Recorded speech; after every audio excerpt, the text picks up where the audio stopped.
ഹമാസിന് മുന്നറിയിപ്പുമായി നിയുക്ത അമേരിക്കൻ പ്രസിഡന്റ് ഡൊണാൾഡ് ട്രംപ് രംഗത്തെത്തി.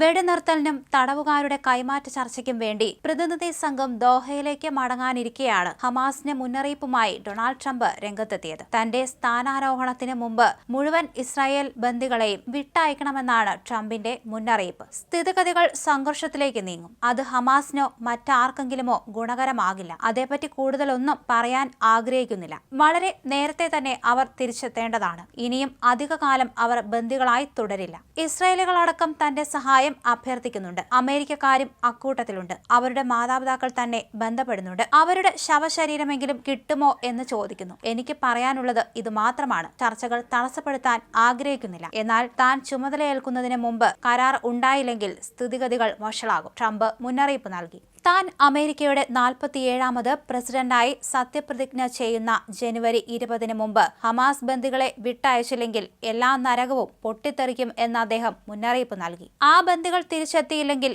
എല്ലാ നരകവും തകരും. ഞാൻ ഓഫീസിലെത്തുമ്പോഴേക്കും അവർ തിരിച്ചെത്തിയില്ലെങ്കിൽ മിഡിൽ ഈസ്റ്റിൽ എല്ലാ നരകങ്ങളും തകരും. ഫ്ലോറിഡയിലെ മാർ എലാഗോയിൽ വാർത്താ സമ്മേളനത്തിലാണ് അദ്ദേഹം ഇങ്ങനെ പറഞ്ഞത്. ഞാൻ അധികാരമേറ്റ് 2 ആഴ്ച തികയുന്നതിന് മുമ്പ് ഡീൽ പൂർത്തിയാക്കിയില്ലെങ്കിൽ മിഡിൽ ഈസ്റ്റിൽ എല്ലാ നരകങ്ങളും തകരും. അദ്ദേഹം ആവർത്തിച്ചു.